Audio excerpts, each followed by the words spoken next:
All right, so I think the Inca gods are smiling on me. I was able to pick up another Inca jointed planer, 510, identical to that one that I've been working on. The only reason I got it is I was able to purchase that from the original owner. He bought it in 1981. He's had it ever since.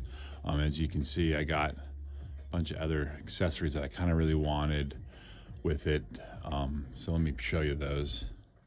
So it came with the hand crank for going the table up and down. Didn't have one for the other one.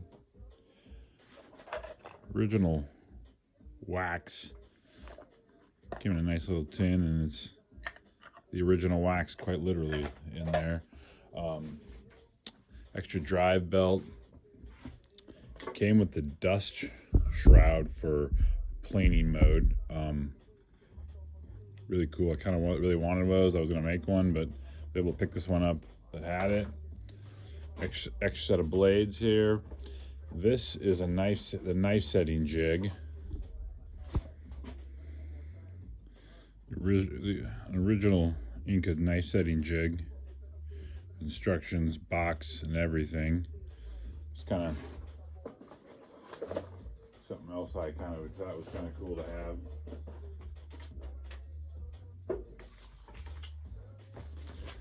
And then, of course, the original paperwork.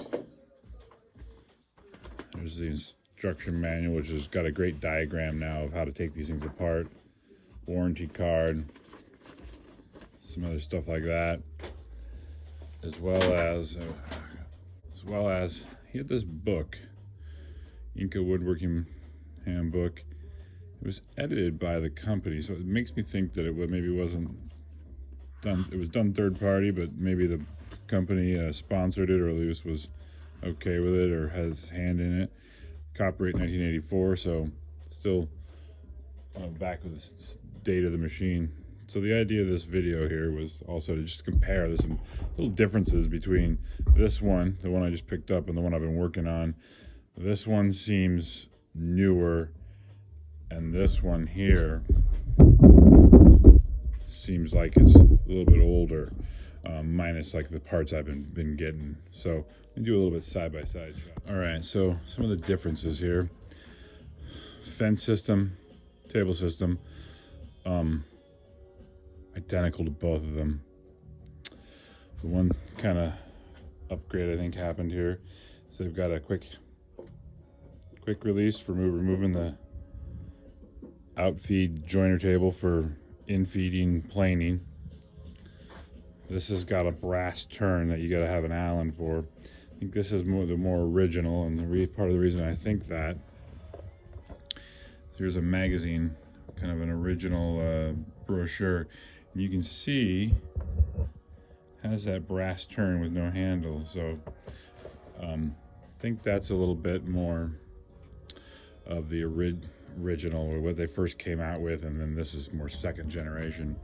Another difference I noticed right away was the badge plate on this one. There's the badge plate on that one, so that's a little bit different. The guard, arm, everything seems identical. There's the drive belt pulley and the belt with the hole. All looks, nothing's really changed there. The one thing I did kind of find was funny is that guard has the same mark, I'm not sure if you can see it there, on both of them, from this kind of smacking down on it over the years. I just kind of thought that was funny. All right, let me flip around to the back side. All right, here we are on the gear system. Two differences I noticed right away, besides how I have my belt ran.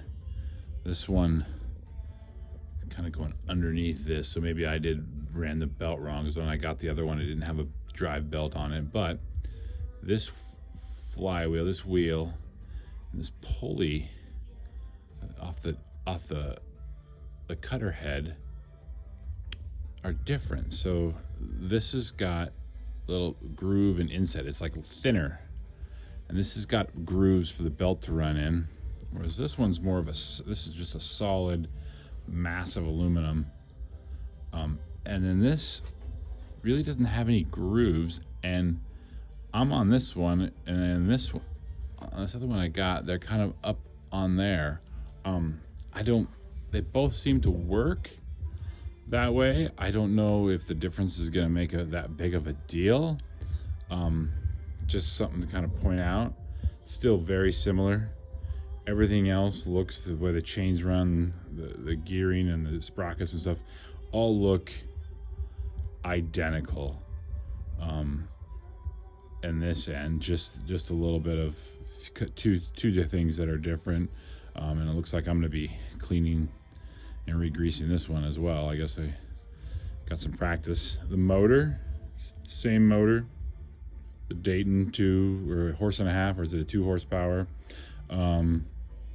Stand. This stand's in better condition than this stand seems like it's seen some exterior days. But that's really it. Here's the head on this one.